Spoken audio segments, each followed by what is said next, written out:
Hey everyone, I am Eric. This is my humiliated wife, Julie. We are the Blended Life, and I am panda dancing. I just did some do. I did the do. It was delicious. Tonight's topic is consequences of being married to me. Oh wait, no, consequences in a blended family. What are those consequences, dear? Okay, well, Julie has left the party. This is how our podcast goes these days, you guys. She's sitting here smiling, laughing at me. For all you listeners at home, she is not on mute. She is just a mute. I just want to make sure I don't talk too much tonight. I know how that upsets you. Yes, you're the one who gets in trouble for that. So tonight, where are we starting? You literally have. I don't do this part. Read. This is normally not my part. This is not my part, you guys. Oh. Julie is half asleep tonight. She did not do the do. I did not. Okay, so we're going to start at swallowing sand. Beware of this intimacy blocker in your marriage, whatever the heck that means. Where are we going? Come on. So we are 3 minutes in. No, we're not. Well, I've been thinking a lot about this in our own marriage and in, our support group we have online and things that people write in. And a common theme is that marriage is really hard in a blended family, and a lot of marriages split up in a blended family. I'm like, marriage is really hard before a blended family. That's right. Which gets you to the point of then a blended family, which is marriage is even harder. Right. Right. So, and I have been really soul searching and thinking about why is it so hard? And I think there's just a huge intimacy blocker that you don't feel like your spouse is your teammate or your partner. You're not in it together with your spouse, because I think we hold back a lot of things when it comes to our true feelings, our true thoughts about each other's children, about each other's exes, about each other's parenting, about each other's families, about each other's history. How's your morning breath? So I think it's because we swallow a lot of sand because we don't want the conflict. Or, one thing that happens in our marriage is if one of us brings up the other's child, all the children get brought into it. We can't just talk about an issue he has with my kids or I might have with his without we're now attacking each other's parenting styles, and it becomes like tit for tat, and then we're talking about all the other kids.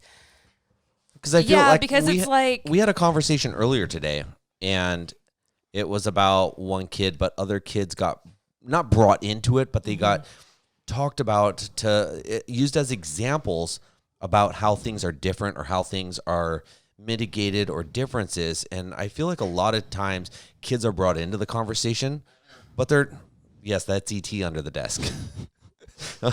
But a lot of times they're not attacked but the other parent goes on defense very quickly about it. Of course. That's what we're talking about, each other's kids. It's like number one defense. It's natural. Right. So I think that, as time goes on, I think in the beginning you're more likely to take things head on and to have conversations and to try to figure it out.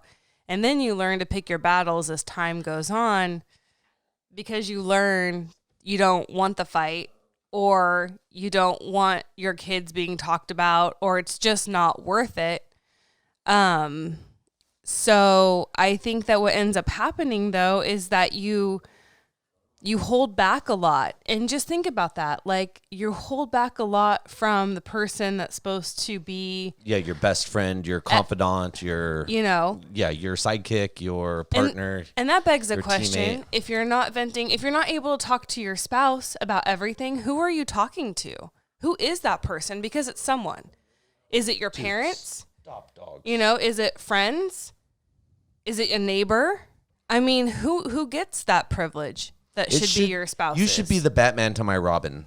Yeah. The Robin to my Batman.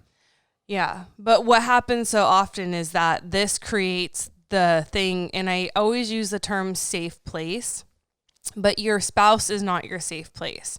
Like, you don't feel like you can tell them anything. But they should be, right? Or are they not? Like, you're saying they're not, but I'm saying if ultimately you they should feel be, like right? you have to hold back and you have to swallow sand and you have to walk on eggshells. Oh, if you're in that situation, then they aren't. Okay. But Yeah, ultimately then- they should be, right? I mean, Is that the goal? Is that the hopes? That's the hopes. That you'll be the Robin to my Batman? Yeah.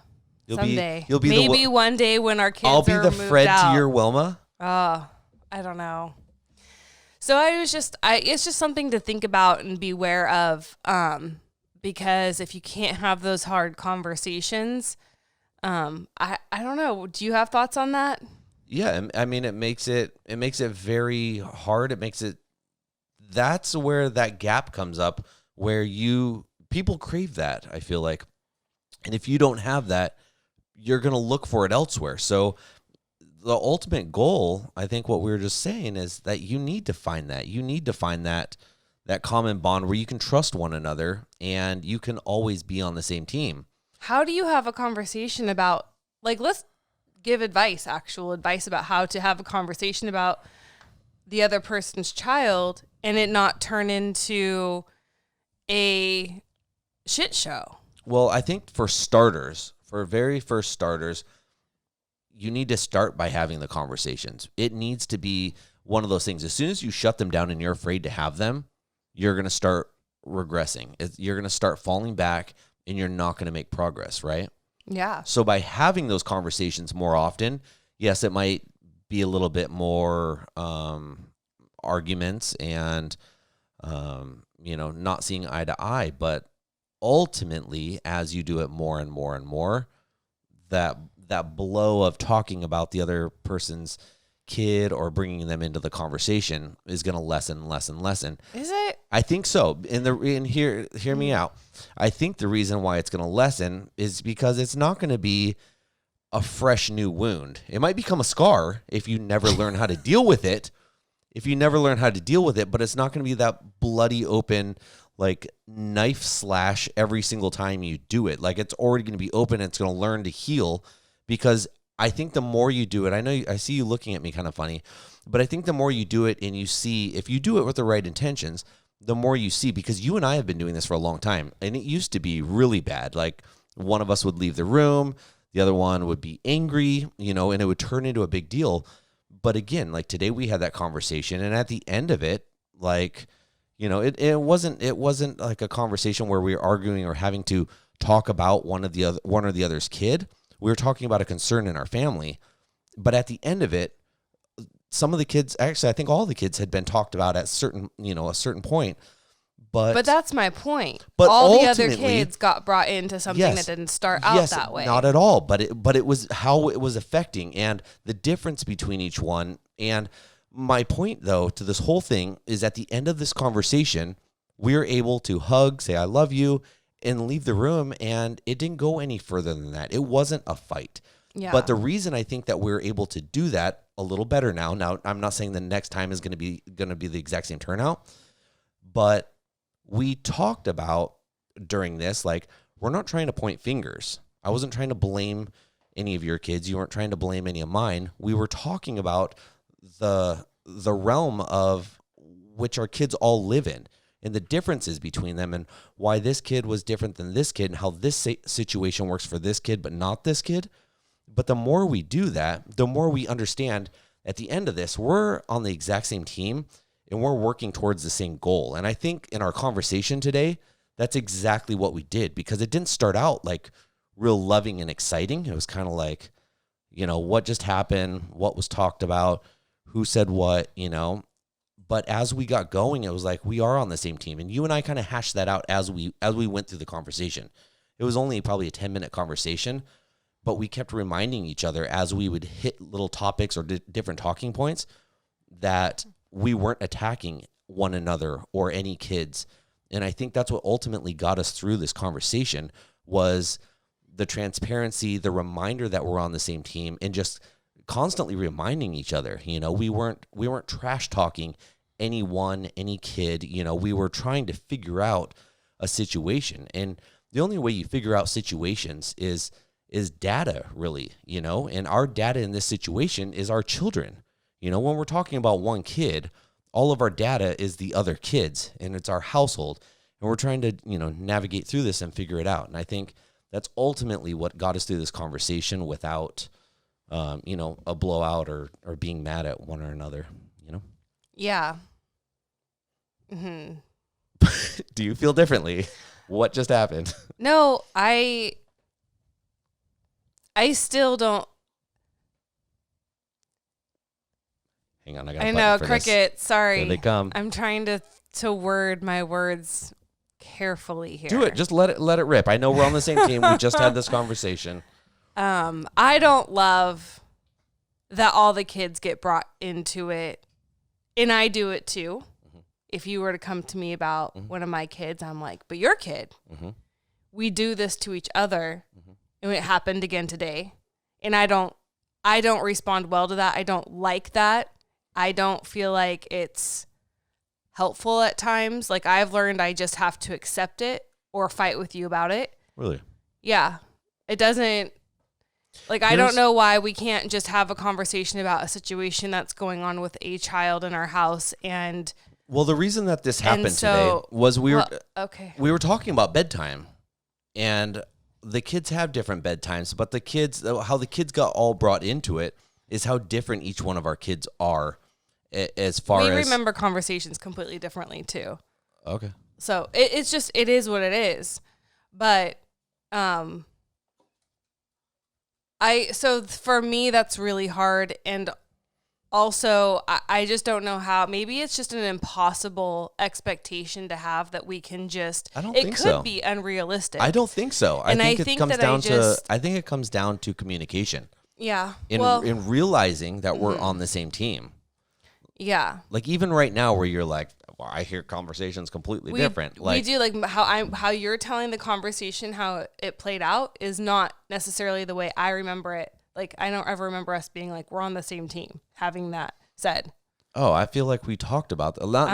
That we didn't say specifically we're on the same team, but I feel like we kept reminding one another. We would talk about a situation, and it was like, well, how do you feel about this? Or you're like, for instance, part of our conversation, and tell me if I'm thinking of this completely wrong. Part of the conversation was, you're like, well, you didn't ask my opinion. Yeah. And I said, whoa. Look it.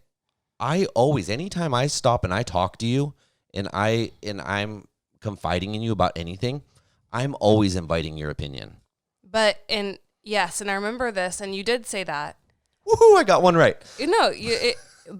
Which I appreciate, but that hasn't always served me well in the past. Like, if I were to insert my opinion or insert my thoughts on something, it turns into an argument and a fight. Right. Which we for acknowledged. Me to just be silent and nod, because I honestly don't want to fight. Like, but here's the thing, though. I'm so over fighting. Yes, but if that happens, then all of a sudden that becomes like battered person syndrome, and all of a sudden, like, now you're just afraid to talk and you won't ever talk, and vice versa. No, it is me choosing my own mental health over, because when we argue, it's not like there's aha moments. We don't walk away from an argument changed by the other person. Like, we don't walk away from the argument like, oh fuck, I gotta change my point of view.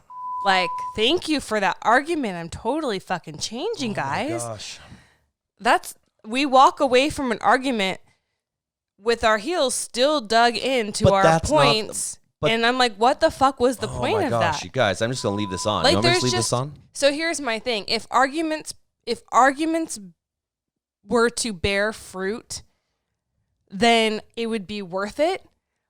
Our arguments don't bear fruit. It is just exhausting, and then now we have bad feelings towards each other, and it's just not worth it. Okay, let's stop. Okay, but let's argue.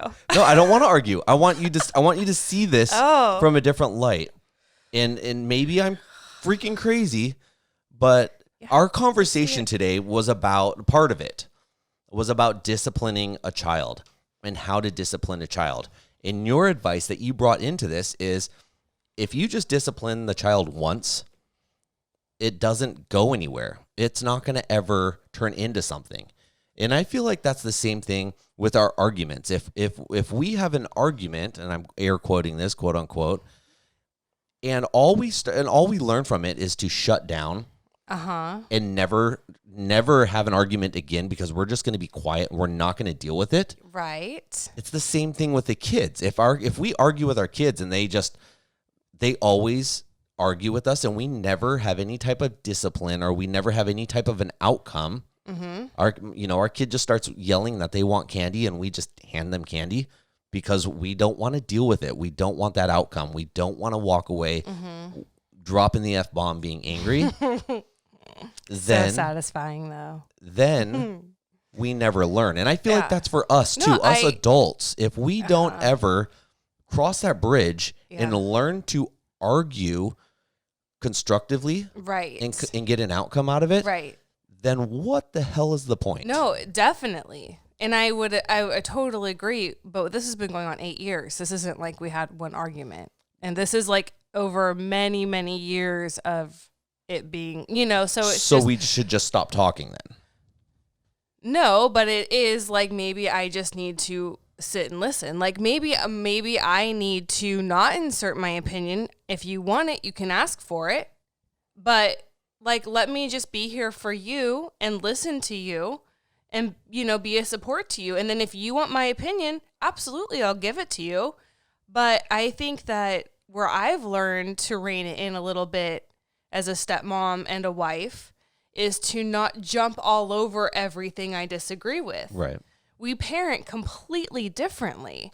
So there's a lot that we would do differently. Yes and no. We we parent differently, but we also learn from each other's parenting. We started off completely different, and I don't know why you're smirking about this or I'm laughing. Because like Brooke said it's man brain versus woman brain. But it totally is. So here at the end of the day, let's figure it out. Let's learn to sympathize and have empathy and grace for one another's brain. Right. Because if we can't, then what are we doing? Like, why aren't we voting for same-sex marriage and going after that?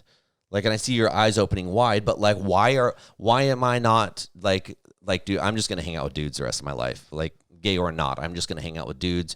You go hang out with women, gay or not. Yeah. Well, and I let's think just it's go about down learning, that path. like how to grow. And it is about when you're, it takes two people who can look, when you're in the midst of an argument or, especially in a blended family marriage where everything's super sensitive, highly... We're not sensitive. You're very sensitive. So sensitive. But, when everything's like super emotionally charged, because there's nothing more... talk about someone's kid, right? Like, that's a really hard topic. So I feel like if you don't have two people who are very mindful to like be... Like when you're in an argument, you have to be mindful of where it's going and to be like, okay, we need to like shut this down or we need to move on. It can't be one-sided.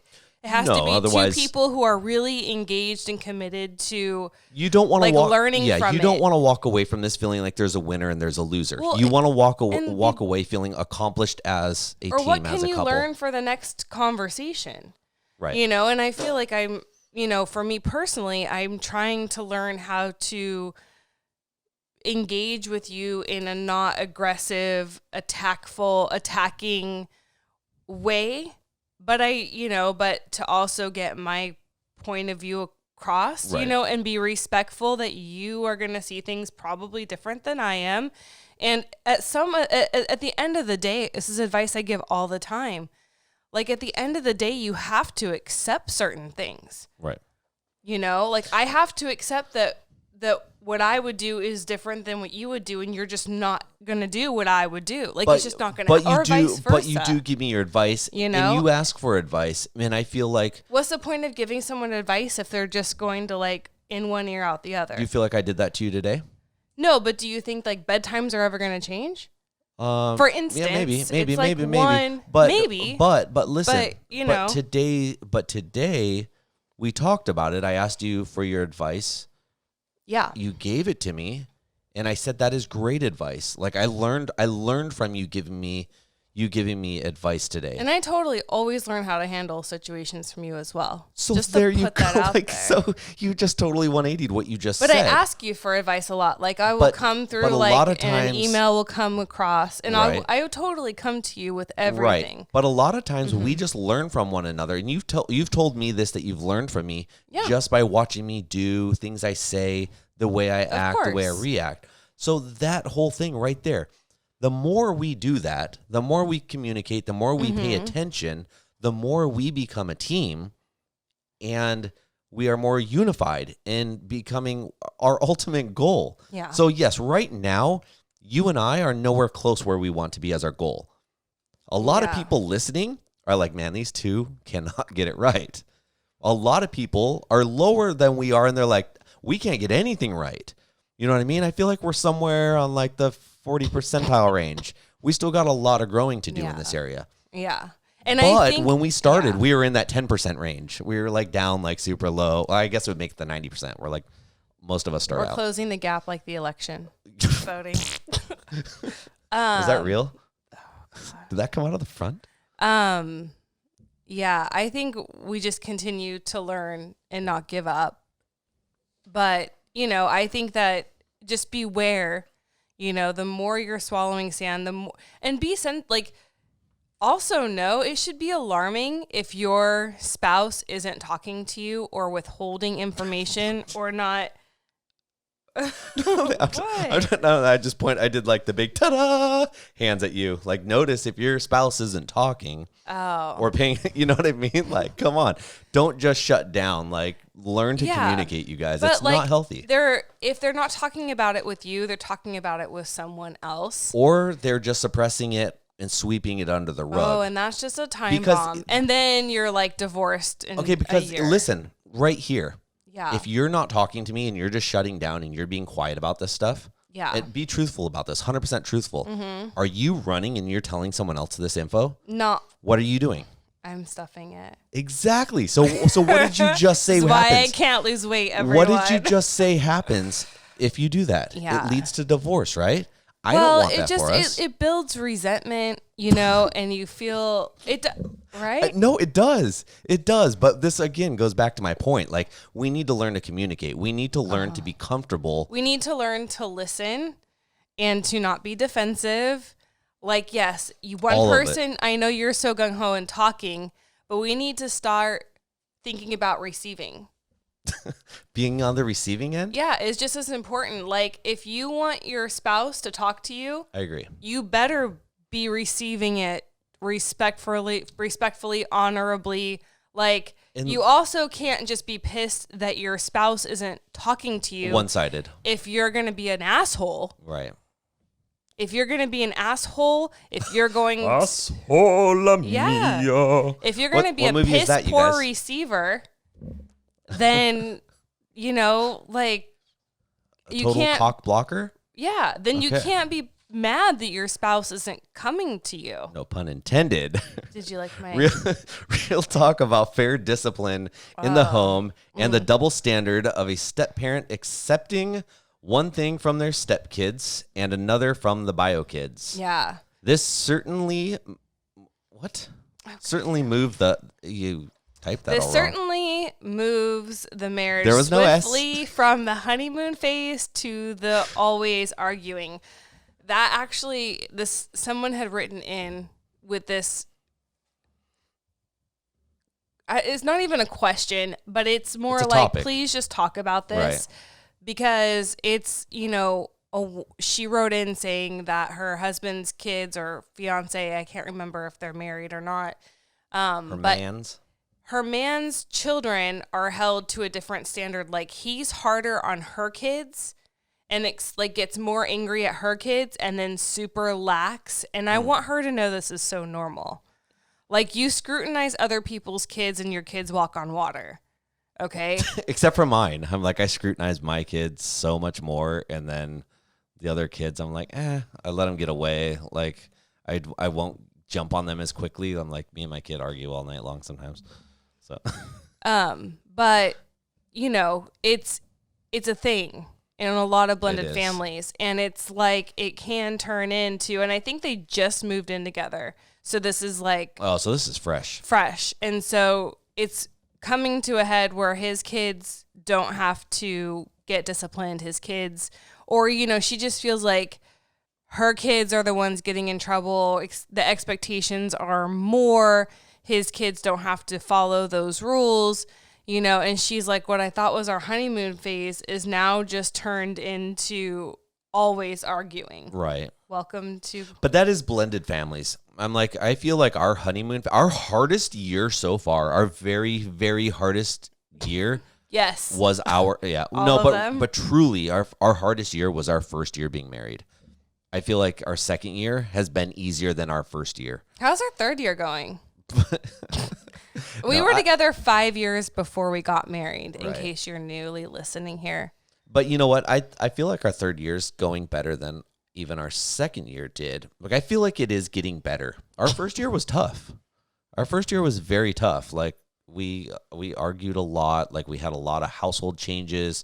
There's just a lot of things. But I think ultimately, on a day-to-day basis, I've started to learn you more. You've started to learn me more. And I feel like our arguments, we've learned to navigate them a little bit more and pick and choose. And we do have more meaningful conversations than I feel like we once did that would have turned into something else. Yeah. But I might have this all wrong, you guys. Maybe. But I don't know. What advice do you have for her husband who's all over her kids and it's just not fair discipline? It's communication. It really, like, it's going to be one of those very, very How does she handle this? I'm getting there. Oh, sorry. It's going to be one of those very hard conversations that she ultimately needs to sit down, and all the kids are going to need to be brought into this conversation. It's not going to be a fun conversation, but so it's like a family meeting kind of a conversation. No, not a family meeting. It's a him. Oh, we're talking about all the kids? No, it's a him and her meeting. Yeah. And they're going to talk about this. But at the beginning of this conversation, the beginning of this meeting, quote unquote, she needs to remind him, look, we are on the same team. You and I are striving for the same goal here. I'm not trying to attack you. Mm-hmm. I'm letting you know how I feel, but I'm letting you know how I feel as your partner who cares about you and cares about this family and wants the best for everyone in this family. Start the conversation off like that, reminding him, and maybe remind him a couple times throughout the conversation, but don't ever raise your voice. Don't ever, swear. Definitely don't say fuck you. Oh my gosh. You Definitely don't. Don't do that. That's really bad. I'm just going to write your name on that button. So. No cussing. Okay. How would you handle this? No, that's good. I'm just like, oh God, I'd be fired. You just be quiet. You'd say nothing. Say we nothing. We need to have a meeting, and then there goes our crickets.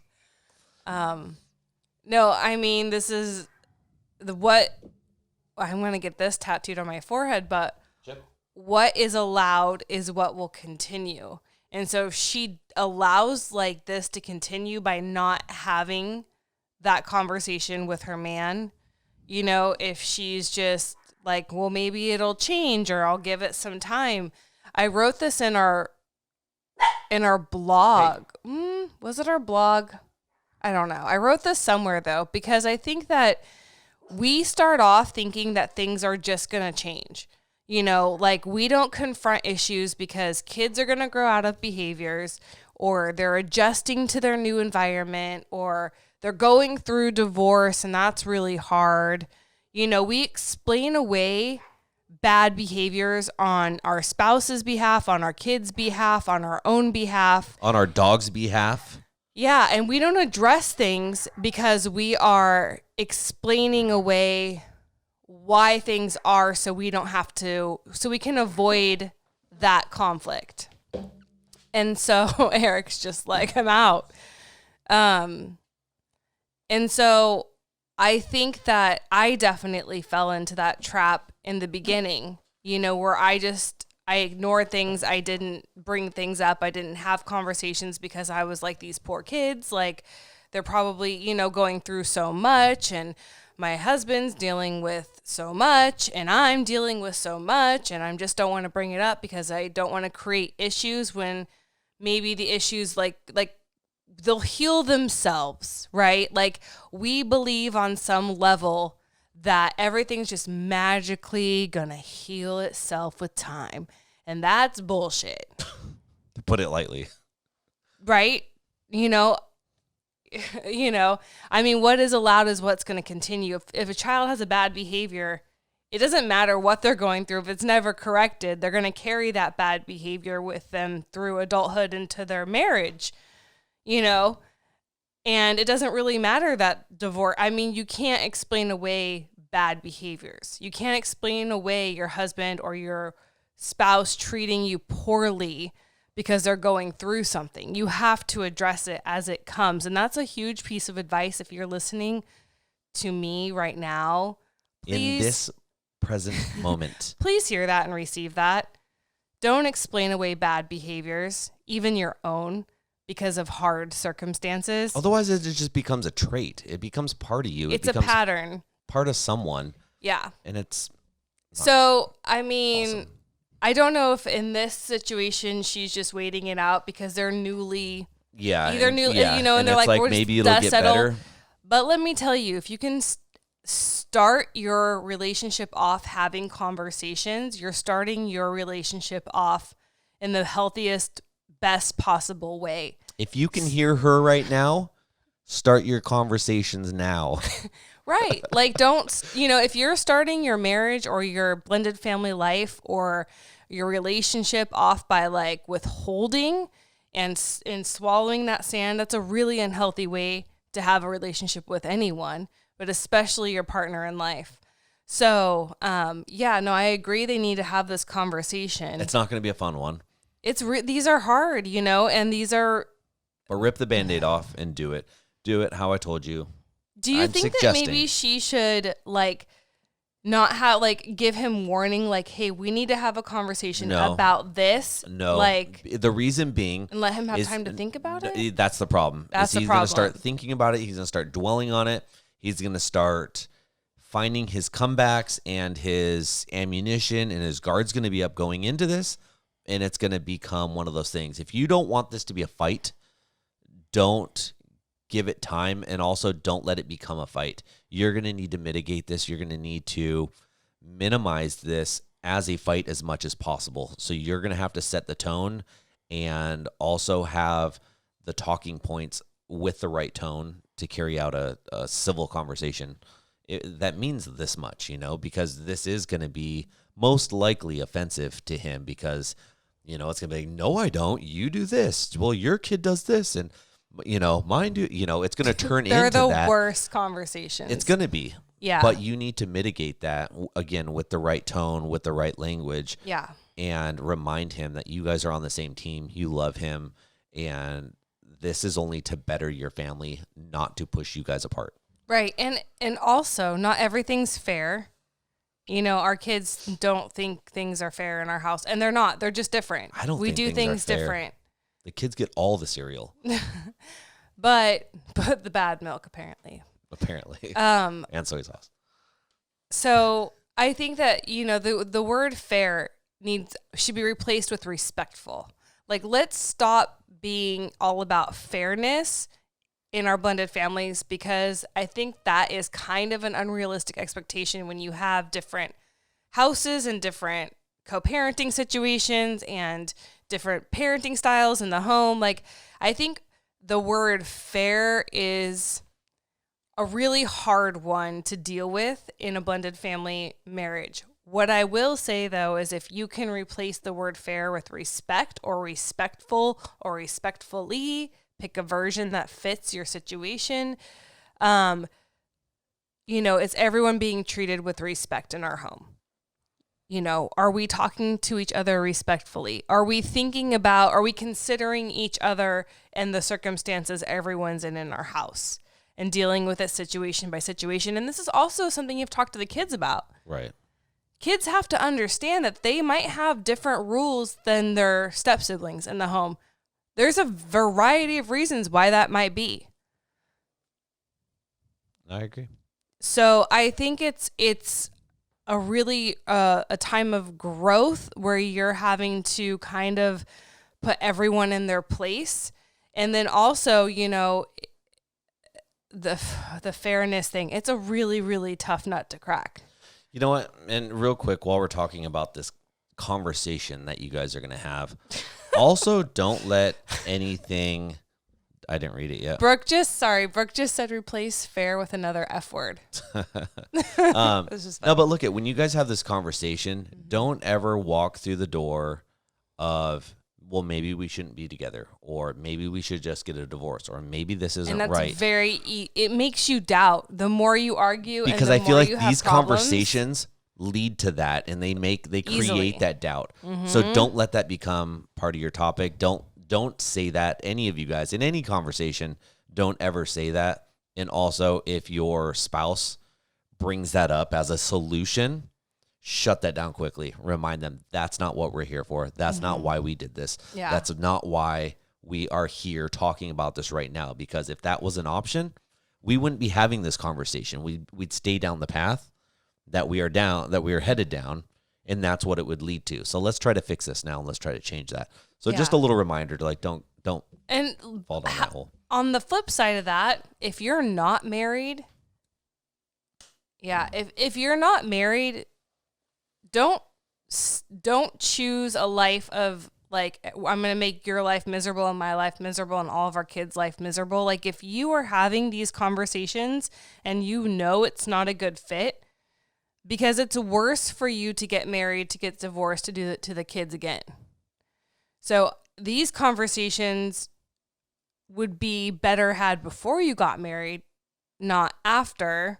So if you are married, you're kind of like need to figure your shit out and just work it out. If you're not married yet and you're like not living together, you know what I mean? Like this is the time to be really real if you can live with this forever. Really real, you guys. Like really real. Really, really real. Oh my God. All right. Moving Make it on. real.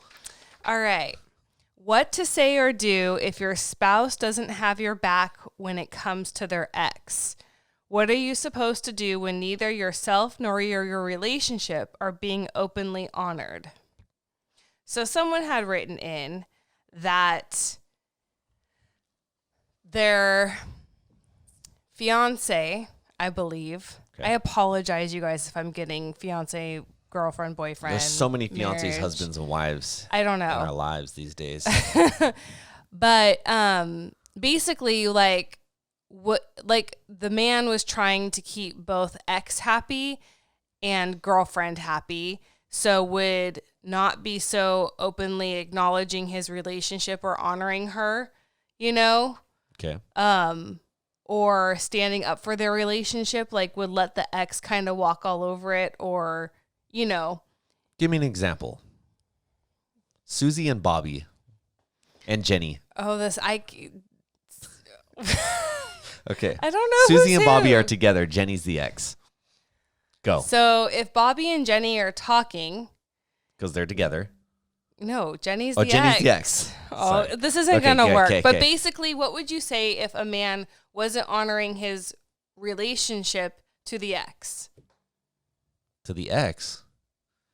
You're not supposed to honor a relationship with your ex. You're supposed No, to honor a his relationship with your current relationship. Yeah. Like not acknowledging that he's in Oh. one, or Well, not, That's allowing allowing the ex to talk maybe not so Is that- kindly about. I feel I it. didn't hear about this situation then, because I feel like this isn't the situation I heard about.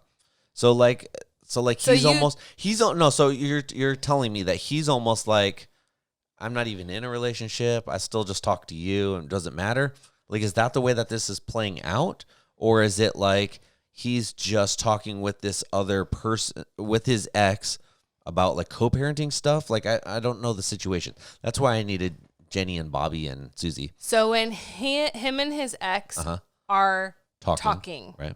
He is not honoring his current relationship. In what way, though? Like acknowledging it. So it's almost like he's not in a Considering it, relationship, like, right. or he's like, or allowing bad things to be said and not really like, hey, like, yeah, Yeah. not standing up for her or their relationship. Yeah. That sounds like a control issue with the ex on him still, to where maybe he's not over it yet, but I also don't want to give that thought either, because I'm like, maybe that's not the situation. But the only thing I can really fathom is like, is this a newer relationship and they're going through something, and that ex still does pull his strings in any way, shape, or form. She's still able to manipulate him because maybe he's not over this yet.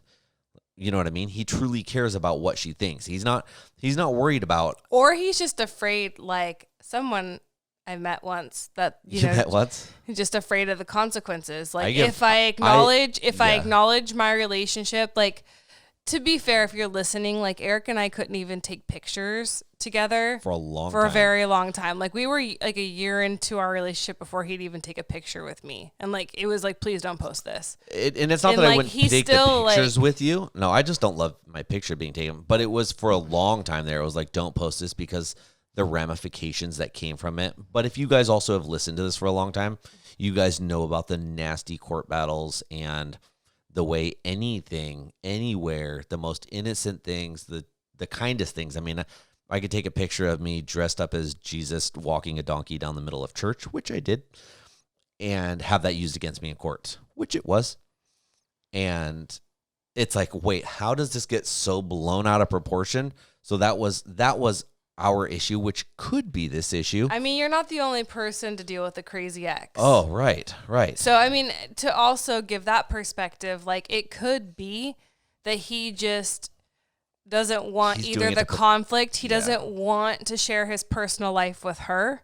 He doesn't want to, like, bring his relationship into the mix of the ex and the co-parenting because he wants to keep it about the co-parenting. And that's because she inserts herself further than she needs to be, and he's trying to protect your relationship. Right. That's the other flip side of it. Right. And that is actually, I'm like, you have to learn how to accept that. It's a weird place to be because you've kind of been in that place. And you're like, why can't you be proud of our relationship? And now I'm like, don't fucking say my name to her. I know you said my name to her today, and I'm like, keep my name out of your mouth when you're talking to her. Don't even talk to her about me. I don't even exist. I'm proud to talk about you and how we it's just interesting. Parent it's flipped. Yeah.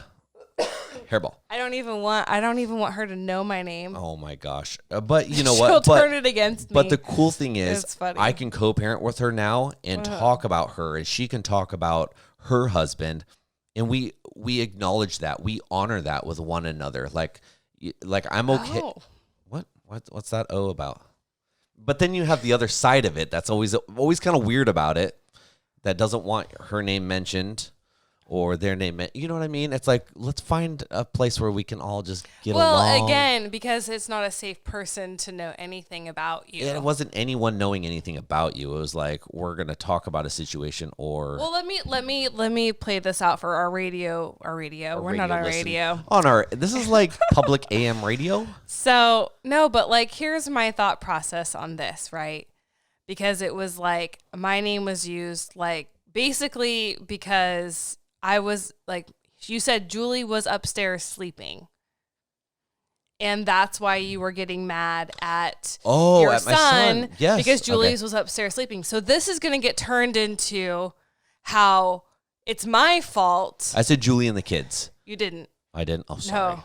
But but this woman will turn it into that. It's my fault that Jared's in trouble because I'm sleeping. Do you know what I'm trying? Like, this is how like the littlest thing. But this is how the conversation plays out, you guys. Now, if I tell you how it played out, I'm going to be defending her in your eyes, and I'm not defending her whatsoever. You do defend her.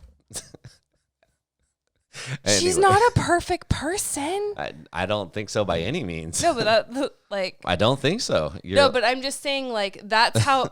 The reason I don't want my name, right? I'm explaining to you. I was explaining. Because it turns into, you could see how she, I mean, if she could turn you being dressed up as Jesus into something bad. Right. Do you know what I'm trying to say? So there are some times where you're just like, anyways, don't even speak about me at all to her. Let's not speak about this anymore because this is just stupid. The listeners don't want to hear this, and we get bad ratings for this type of stuff, you guys. Did you know that? Those 5-star ratings, a lot of people leave these as 1-star ratings and say that we argue too much. Where here, this is a one-sided argument, you guys. No one is arguing. One person is talking, the other person is laughing and changing the subject. No, but let's. So no. Okay, we're done with talking about your ex. But I don't care about my ex. Like truly, you guys. At the end of the day, like this relationship is what matters to me, and I remind you about that all the time. Yeah, you know. And I wish that I'm you could secure in that. I am. I'm not secure in our relationship. No, otherwise we wouldn't be having this conversation. This wouldn't be going this far. You know, I mean, I was just saying like how things get twisted. Right. It does. Is that not like a... No, it totally does, and it totally saying. has in the past. But like, but I also like, I'm very confident when I bring your name into a conversation, and I'm like I talk about us like as a team, and us like in the household in this regards as needing respect for you. Yeah. You know, and she totally acknowledged that. You know. But in this conversation, I talked about you a few times. She talked about her husband a few times. But it wasn't like gossip talking. It was like our decision on this and her and his decision on this. And it was like, I present us as a team. Yeah. I'm not hiding you. I'm not pretending. No. I'm not pretending you're not part of this family or part of this household. She's very well aware that you are my partner and that you are my equal and respected in this household. It's not me reigning over this household and you're just that woman I married, you know? Yeah. Or, you know, so that's why I'm confident in bringing up your name. It's not like, I don't know, it's not to be a thing used against you or flipped or turned or. I don't think you would do, like, I know. I'm agreeing with you. I know. I'm agreeing with you. That's why I said I know like 6 times. Yeah. Because I agree with you. But if this woman feels like her man is not honoring and acknowledging and respecting, like she has the opposite problem where she's like, you know, I don't know. I guess my advice and maybe your advice to her might be like, look at the reason why it's that way. Or ask him about it. Yeah. I mean, and then listen to him.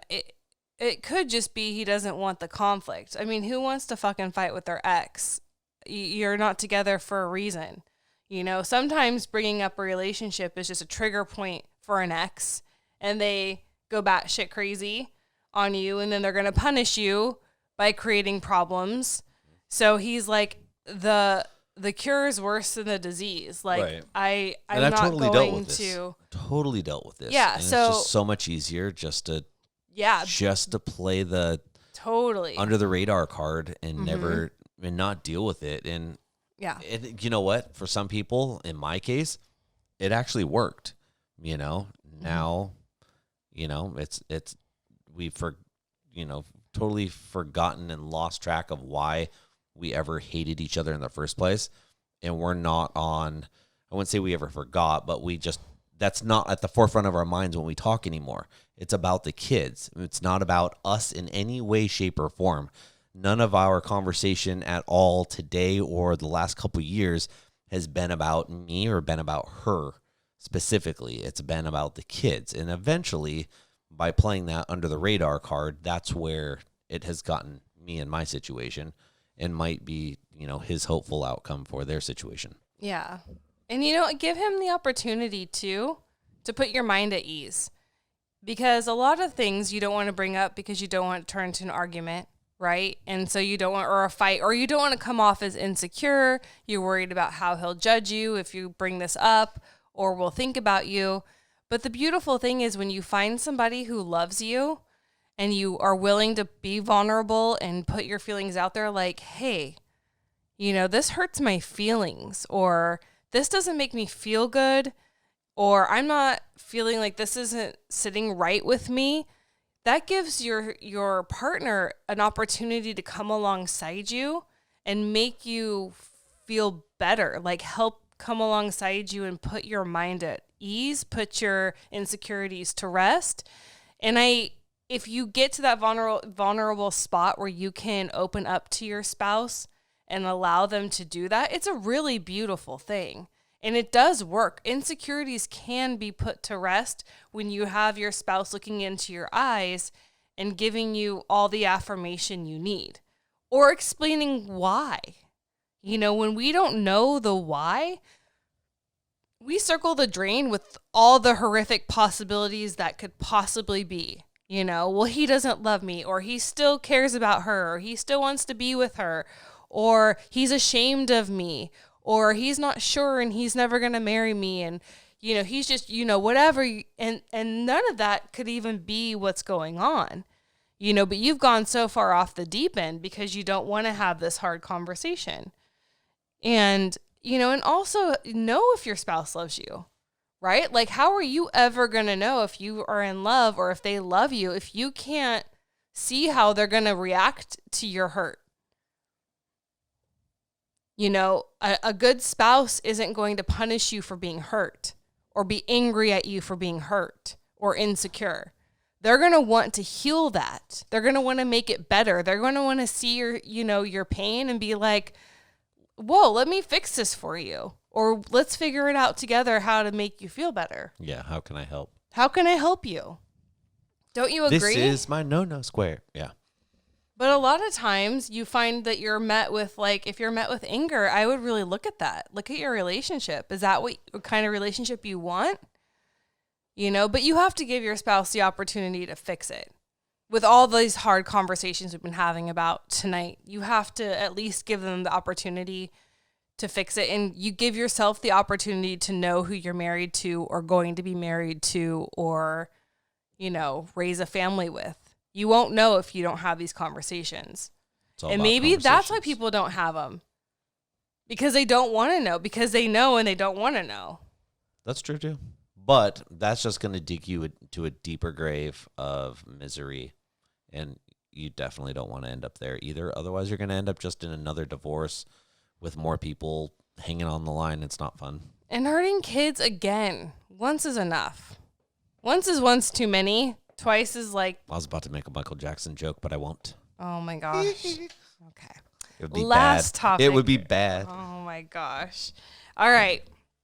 What to do when your in-laws still invites the ex to family functions with complete disregard to what they put you through and still displays pictures of the past openly in their home. Oh, oof. I feel like we talked about this once a long time ago. I don't know if we've ever talked about like that specifically. Your but parents, like, could you imagine Christmas and you walk into and Christmas and your ex is there? This is like or one of those Thanksgiving. This is like one of those Hallmark movies you watch. No. Yeah, I feel like this could be a plot twist on like one of those. And it's like maybe they the should do ex this. is in the Blended same family room. Hallmark movies. Oh my gosh. Could you imagine? No. No one would watch it. No one would watch it. We're already watching our own horror movie. Yeah. No, not really. But I know. What would you do if, I don't know. yeah, no, you know what? There's a line there, and that's where you have to draw the line and protect your family. You have to protect your home front and be like, look, mom and dad, this isn't right, or stepmom and dad, this isn't right. We're not going to be a part of this, and until this behavior is corrected, like, we're not going to be a part of these kind of family functions. You know, these photos displayed proudly in your house is not okay with me. And if this is how they're going to be displayed in this house, you know, like, I'm not telling you to go throw them out. If you want to keep them in your own private collection book in your nightstand next to your drawer with your naughty toys, yeah, then, you know, by all means, that's your right. But I'm not going to be coming in and seeing this.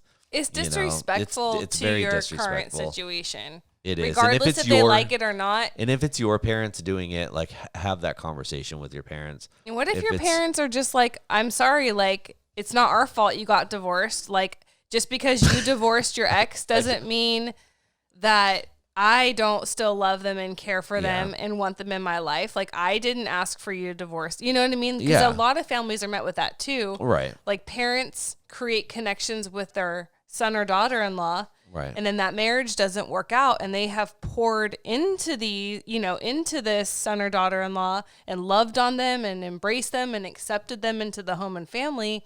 Right. And then now, because it didn't work out, they're just expected to be like, I'll never talk to you again. This happens a lot. Right. I don't quite understand it, because if So- someone hurts my kid, I'm probably going to Or not even talk you. to them I'm like, again. But people do this. My mom is able to co-grandparent with my ex, and I've had to have a conversation, which my mom's very respectful of and has boundaries on, but I've had to have conversations in the past and be like, look, we need to have boundaries. We need to have a line drawn about how far this co-grandparenting can go. I'm all right with this. I'm not comfortable with this. And it's a communication thing. And in this current situation, this person needs to be like, I'm not comfortable being in this home with these photos displayed. The way you feel, who you follow and like on Facebook and social media is your own choice, but I don't want to be subject to it. And you need to figure out where your line is, and you need to draw that line. Yeah. And also, I mean, it's in every, if you have to walk away, if your family chooses your ex over you, meaning they will still invite them regardless if you're uncomfortable or not, then it's in your complete right to not go. Right. So sorry we can't attend. So sorry we've got other plans. We're going to go to the other in-laws' house this year. Yeah. Yeah, we're just not coming. Yeah, it doesn't have to become a huge family feud. Yeah, but you don't have to be a part of that. That is also your right. Yeah. But it is cool. I mean, it's one thing if everyone gets along and if it's not a problem, it's not a problem. Right. But if it is a problem, then, you need to honor your new wife or your new husband over your ex, right? 100%. Because a lot of time, the husband, the spouse will be like, well, I don't understand why it's a problem. Get over it. Tell the new wife or the new husband to get over it. We're all just going to get along, get over it. And that's so dismissive and disrespectful to the spouse that you have chosen And their feelings. to honor over everyone, over your parents, over even your kids biblically, but especially over your ex. Right. And now you're putting everyone else above your spouse. And let me tell you, that doesn't make for a happy, lasting, loving marriage. And the picture thing is, over time you may not bug, but it still stings. It's not fun to come across memories that you what were you weren't doing a part digging through of. their top dresser drawer next to their nightstand? Black fist. But, understand that that's probably going to sting a little bit. And that's normal. They stink a little bit? Yeah. What are we talking about? Stinging. Oh, stinging. So choose and honor your spouse first and foremost over your ex, over your parents, right? Yeah. No? I mean, that's what we're called to do. And I would expect that from you, and you'd expect that from me. And that makes us perfect now. We have just moved We're up at to that. the 40%. We have just moved up 41%. Oh my gosh. Respect one good luck. another. I hope your Talk guy one wins another. in the electric election. I hope your guy wins. Whoever your guy is. Talking to. Everyone. Why are you pointing at the screen and saying stuff? Well, because The we're camera's in up there. I was pointing to the camera. Oh. I hope your guy wins in this election, guys. Good luck. Everyone's losing in this election, you guys. We've all lost. America's the losers. Yeah. We're a bunch of losers. China's laughing at us. If anyone hears this, I think as Americans, we deserve. Why are we going here? I know. It's just so much better than this because it's not even about Republican or Democrat. Not at all. It's about the election process. And I can talk about that because it's not supporting But no one wants to either. listen to that. They want to talk about their blended families and how jacked up we are.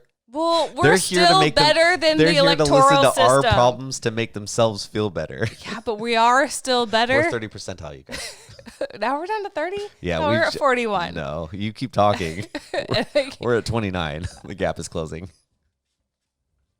What is that noise? Listen to that noise. Anyways, we got to go. One of the dogs just farted.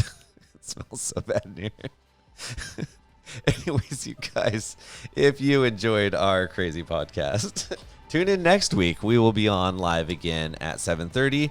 If you guys would prefer to listen to us on a different day or a different time, or you're like, hey, I never get to. No, really, though, if you guys are like, I've never been able to listen to you guys live because I just can't make it that time, write us, comment, email us, whatever, however you need to get a hold of us, and let us know a day and a time that might work for you. We truly care about having you guys being able to listen to us and then join in with us.